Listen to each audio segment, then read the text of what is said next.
my god, did I just lose $7,000 from the initial deposit?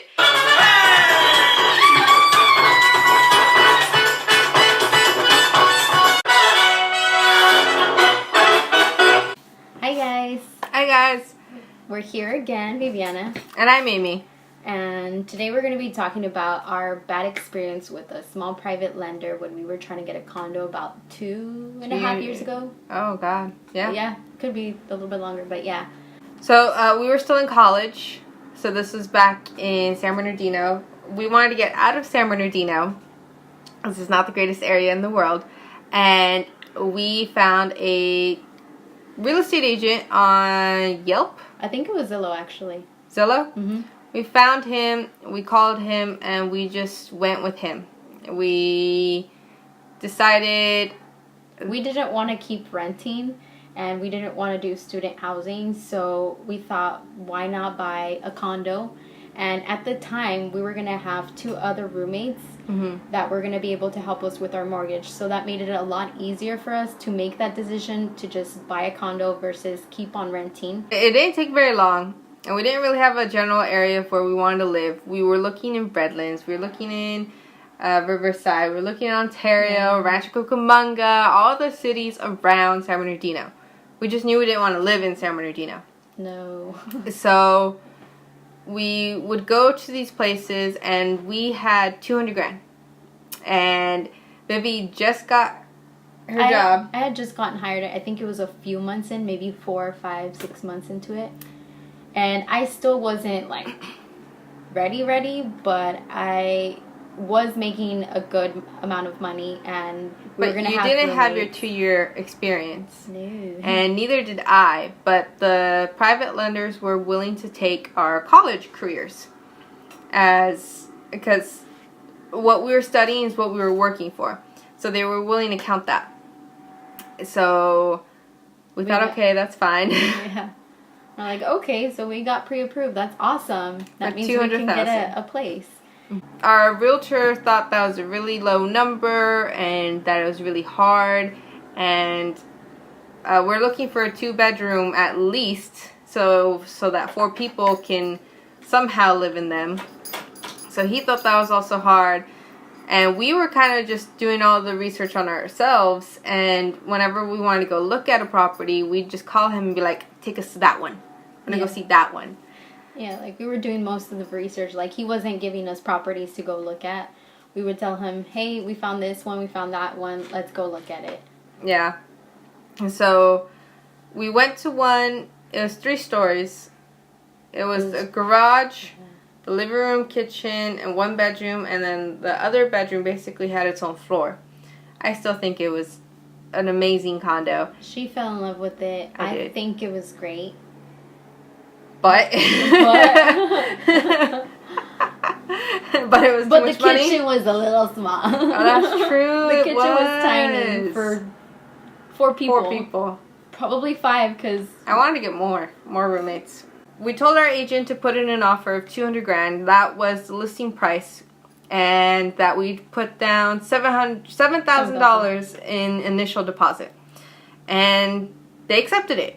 It was the 4th offer we placed in 2 years ago? About the 4th, yeah. They accepted it. And we went with the lender that our real estate agent had. We did everything that the real estate agent had. We didn't go searching anything differently.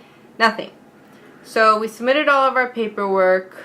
Any questions we had, it was kind of like when we came up with a question, they'd answer it. They didn't really tell us the process of anything. And all of the questions that we had to go through our real estate agent. So any questions that we had, we would write them down and then meet up with our real estate agent, and he would kind of explain it. But he wasn't a mortgage lender. He wasn't an appraiser. He wasn't anything. The only thing he was is a real estate agent. So it was kind of hard to get very good information from him, which was bad. But, I mean, we didn't know anything, and we were just trusting him and what he was telling us, and basically going with his people that he recommended. And so everybody was telling us, yes, it's going to go through, don't worry. The real estate agent had no worries. The loan lady had no worries. She was super optimistic, and I know that she was working from home, and that she just had like a child, so she seemed really nice and motherly in a way. And so everybody was so positive and okay with us getting a condo. Me still in college, her just out of college, just working, not much work experience behind us. Hello. And then we told the two roommates, like, okay, pack up your stuff. We're a week away from closing. We've gotten our offer. All of the loan stuff. Home inspection went through. Everything was done. We were 1 week away from moving in. We've already canceled our lease. We are already packing up from our apartment. We are ready to go. Our stuff is in boxes. And then we get the call. Yeah. And it's all over in a matter of seconds. And I'm not even entirely sure why it was all over. And I just remember thinking, oh my God, did I just lose $7,000 from the initial deposit? Like, what am I going to do? And fortunately, the real estate agent was able to get it back for us, but the loan didn't go through. It was a very scary time. Yes. The loan didn't go through, and we were told that it was a clerical error from the very beginning. And because there was a clerical error from the very beginning, that it followed throughout all of the documents and they could no longer continue with the loan. I didn't understand anything that was happening. I just understood that we were not getting the condo anymore. The seller didn't want to wait anymore because we've already gone through 45 days. The seller didn't want to wait anymore. He accepted another offer. We ended up getting our money back, but we lost the appraisal money and we lost the inspection money, which was about $700 at the time. And we had to run to go find another apartment to go live in that would accept us in a week. So that we could move in. And we had her family all come over, and my family all come over, and my friends that live an hour away, everybody came over to help us pack everything and just move it the next day. Yeah, it was crazy, definitely crazy.